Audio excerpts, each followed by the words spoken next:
에스더 1장. 이것은 인도에서부터 에디오피아까지 127도를 다스린 메디아 페르시아 제국의 크세크세스 황제 당시 일어난 일이다. 크세크세스 황제는 수상궁에서 즉위한 지 3년 만에 성대한 잔치를 베풀고 그의 모든 신하들과 고위관리 그리고 메디아와 페르시아의 군 지휘관들과 각 도의 총독과 귀족들을 모두 초대하였다.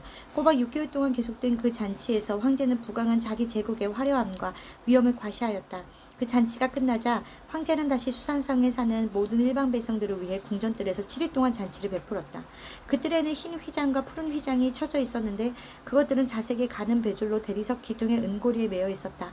그리고 금과 은으로 만든 긴 의자들이 검고 붉고 희고 노란 갖가지 대리석이 깔린 뜰에 놓여 있었다.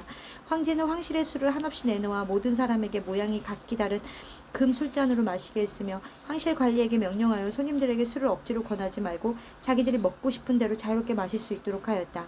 한편 황후 와스디도 황실에 있는 여자들을 위해 잔치를 베풀었다.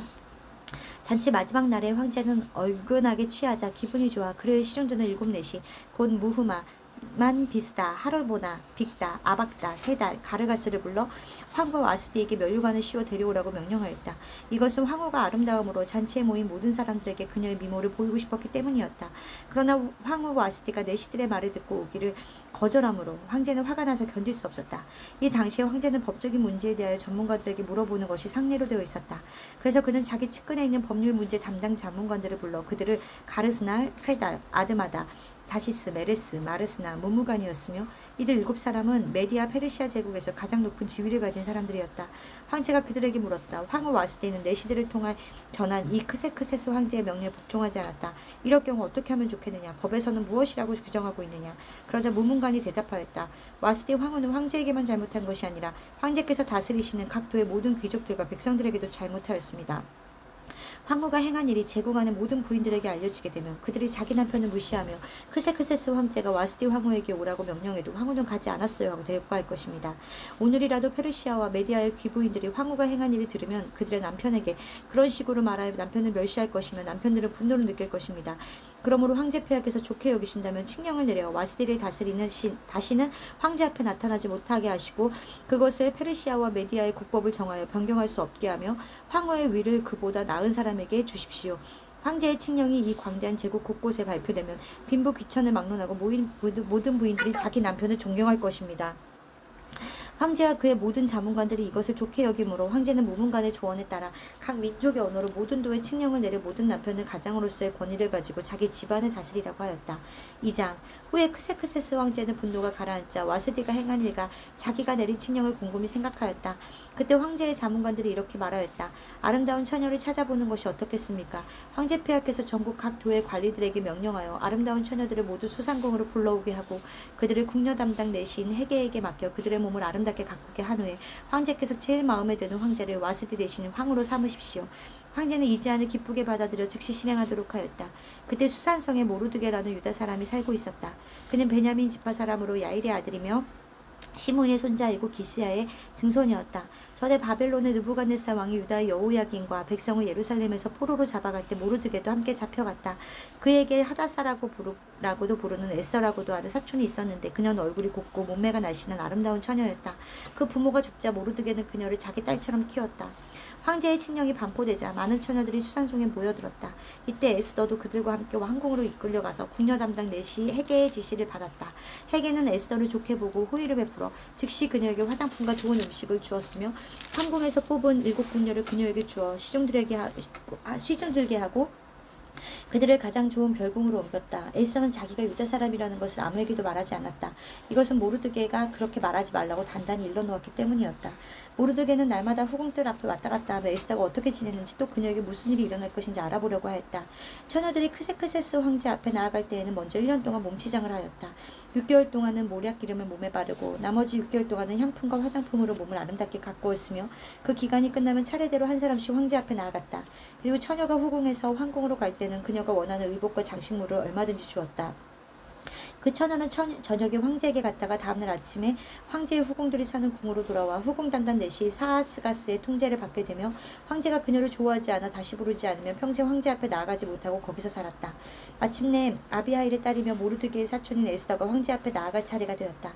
에스더는 궁녀 담당 넷이 헤게가 지시한 것 외에는 다른 것으로 치장하지 않았으나 그녀를 바라보는 모든 사람들에게 호감을 주었다. 크세크세스 황제 7년 10월에 에스더가 황궁으로 들어가서 황제 앞에 나아가자 황제는 다른 여자들보다도 에스더를 더욱 좋아하고 사랑하여 그녀에게 면류관을 씌우고 와스티 대신 왕으로 삼았다. 그러고서 황제는 에스더를 위해 큰 잔치를 베풀어 모든 대신들과 신하들을 초대하고 그날을 임시 공휴일로 정했으며 각 도에 황제의 하사품을 보냈다. 황제가 두 번째로 처녀들을 불러 모았을 때 모르드게는 정부관리가 되어 궁궐 문 앞에 앉아 있었다.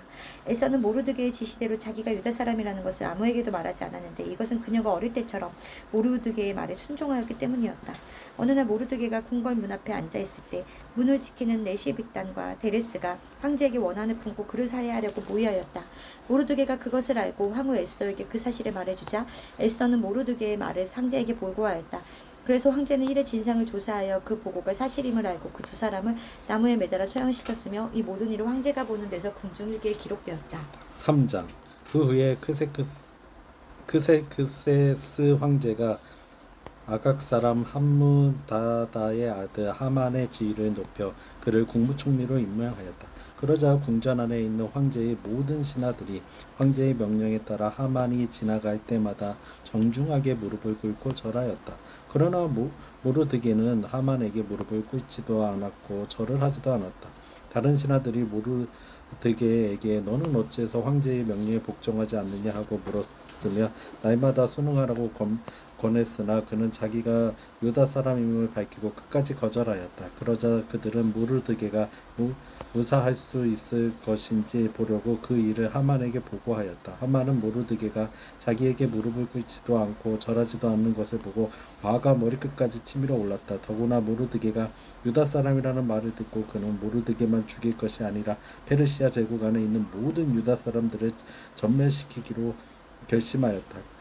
크세크세스 황제 12년 1월에 하만은 명령을 내려 자기 계획을 수행할 가장 좋은 때를 제비로 정하도록 했으며 그 날짜는 그해 12월 13일로 결정되었다. 그러고서 하만은 황제에게 이렇게 말하였다.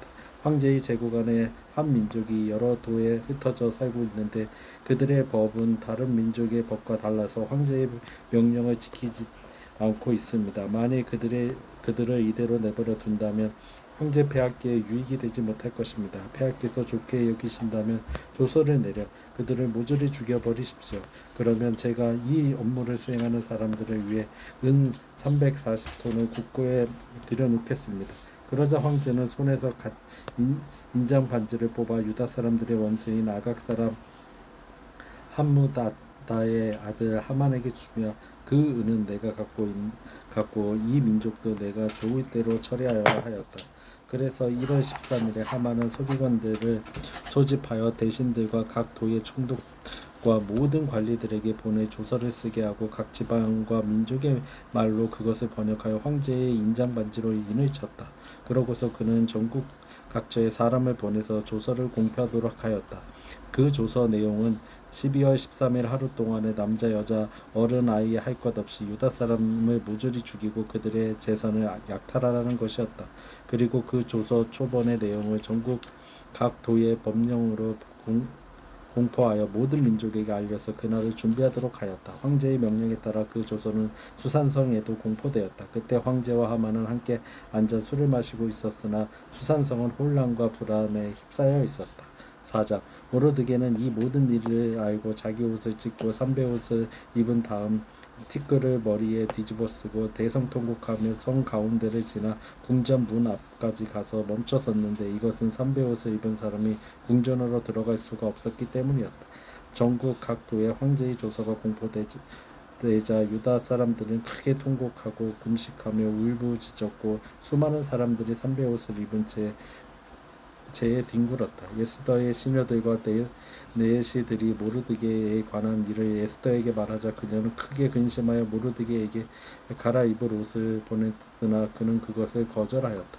그래서 에스더는 자기를 보살피는 황제의 내시의 하닥을 불러 모르드게가 무슨 일로 그처럼 슬퍼하는지 가서 알아보라고 지시하였다. 하닥이 궁전 문 앞에 광전에 있는 모르드게에게 갔을 때 모르드게는 자기에게 일어난 일과 하만이 유다 사람들을 몰살시키기 위해 국고에 들여놓겠다고 약속한 돈의 정확한 액수까지 말해주었다.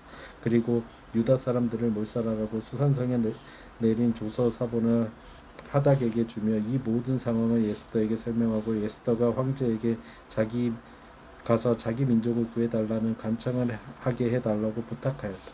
하닥이 돌아와서 모르드게가 한 말을 에스더에게 보고하자 에스더는 하닥에게 다시 가서 모르드게에게 이렇게 말하라고 일러주었다.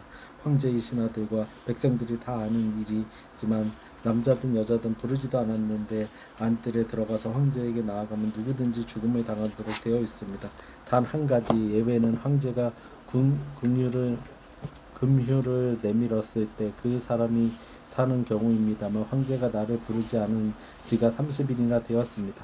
그가 모르드게에게 에스더의 말을 전하자 모르드게는 에스더에게 이런 회답을 보냈습니다.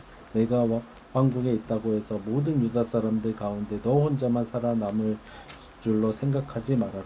이런 때에 내가 말없이 가만히 있으면 우리 유다 사람들은 다른 방법으로 구원을 받을 것이지만 너와 내 집안은 패망하게 될 것이다. 내가 황후가 된 것이 이런 때를 위한 것인지 누가 아느냐. 그러자 에스더는 모르드게에게 다시 이런 회답을 보냈다. 수산성에 있는 모든 유다 사람들을 모아 아무것도 먹지 말고 마시지도 말며 나를 위해 밤낮 3일 동안 금식하여 기도해 주십시오. 나도 내 시녀들과 함께 금식하겠습니다. 금식 기간이 끝나면 내가 법을 어기는 한이 있더라도 황제에게 나아가겠습니다. 내가 만일 그 일로 죽어야 한다면 기꺼이 죽겠습니다. 그래서 모르드게는 가서 에스더가 말한 것을 다 수행하였다. 5장 금식한 지 3일째 되는 날에 에스더가 황후의 예복을 입고 황궁 안뜰에 나가서 섰다. 그때 황제는 옥좌에 앉아 황궁 문 쪽을 바라보다가 뜰에 에스더가 서 있는 것을 보고 사랑스럽게 여겨 손을 들고 있던 그물을 쭉 내밀었다. 그래서 에스더는 다가가서 그 홀을 끝을 만지자 황제는 에스더 가오냐 무슨 일이요? 당신의 소원이 무엇인지 말해보시오. 내가 나라의 절반이라도 당신에게 주겠소 하였다. 그때 에스더는 제가 황제를 위해 오늘 잔치를 마련해 놓겠습니다. 황제 폐하께서 좋으신다면 하만과 함께 참석해 주십시오 하고 대답하였다. 하자 황제는 에스더에게 잔치에 참여할 수 있도록 하만을 급히 불러오라고 명령하였다. 그리고서 황제는 하만과 함께 에스더 잔치에 참여하였다. 그들은 술을 마실 때 황제는 다시 에스더에게 물었다. 당신의 수엇이 무엇인지 말해보시오. 네가 들어주겠소. 만일 당신이 나라의 절반을 요구한다고 해도 내가 그것을 허락하겠어. 그러자 에스더가 대답하였다. 만일 황제가 나를 좋게 여기셔서 기쁘게 내 요구를 들어주고 싶다면 하만과 함께 내일도 제가 베푼 잔치에 나오십시오.